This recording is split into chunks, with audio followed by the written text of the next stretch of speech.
Hi, I'm Gary Ames. I'm an elder at Christ Church, and I want to share with you some slides today of the project that we're undertaking to expand our facilities around the church.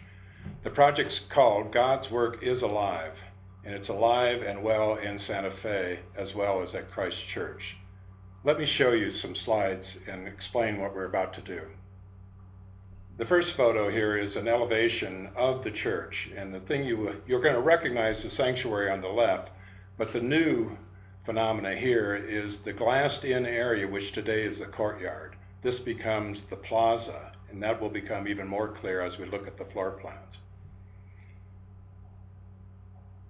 This is the main floor plan of the new project. Don't worry too much about trying to understand it as we look at this slide, because I'm going to break it down for you in the coming minutes.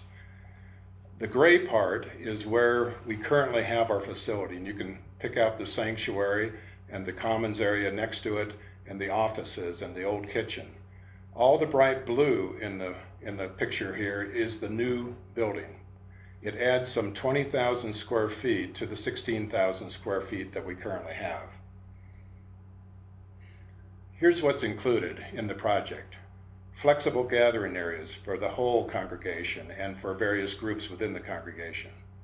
An adult worship and teaching areas. Improved youth areas. Improved children areas. And a new kitchen and improved storage areas. And additional office space. Let's look at each one of these individually. Flexible gathering areas. And if you concentrate on the yellowish shading here, I'll point them out to you. The large area in the middle is actually today's courtyard. This will be enclosed in glass and weatherproof, so it'll be inside, but a very light area. The other two large spaces are atriums in the building. One in the center of the children's area and another outside a new chapel that you'll see in a few minutes. Here we have the adult worship and teaching spaces, and as you can see, it's a stark comparison today, because today the only adult area we have is really our sanctuary. But in the new arrangement, not only does the new plaza become a possible area, but you can see the atrium off to the left and next to the new chapel. Both those areas become significant adult areas, the chapel holding 85 people and the atrium holding almost 60 people. And then looking up above, you'll see a new theater. 120 seats, actually can expand to 132. And then you see 3 or 4 other classroom areas that could be used for children or for adults, depending on day of the week and time of day.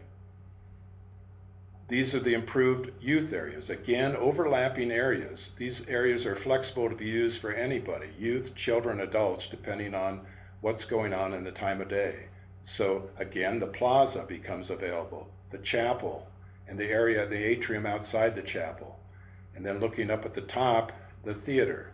Again, the 120 seat area, which actually is adjacent to both the middle school and the senior high youth areas. All become available for youth for various activities. Same thing applies to the children. The children have their own quadrant of rooms in the upper left around their own atrium.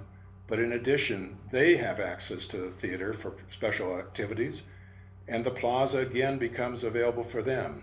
A lot of you know that our current Vacation Bible School has 75 kids in the project. Think about having that enclosed plaza available for them as well as the commons that they use today. And then finally, the chapel could be used for children's activities as well. Everybody, at least most of the women that I've talked to, think that our current kitchen is totally inadequate, and I tend to agree with them. It's great for Sunday morning and for coffee, but we keep that kitchen, and to it we add a new kitchen just off the plaza, about in the center of the plan here, the largest room in the center. A new kitchen that can handle church-wide dinners for 250 people, and 250 people can actually be seated in the commons and plaza area. And then we've added a number of new storage spaces, which is critical in the new plan. Finally, the last thing we add are new offices. They're in the same area roughly as our current offices, but expanded. And as you can see, will help accommodate the increased staff as we grow the church. How do we do this? As we mentioned when we kicked this off on June 3rd, we intend to start our general funding campaign on July 1st. It'll be led by Rick Story. and they will be coming to you with the details of it. But there will be small groups, there will be large group sessions, and there will be one-on-one meetings, whatever you're comfortable with. Rick and his team will be educating you on that in the coming weeks. So that's it. That's what we're about. That's what we talked about on June 3rd. The elders as a group are really excited about this project, and I hope you are too. Thanks for taking the time to watch.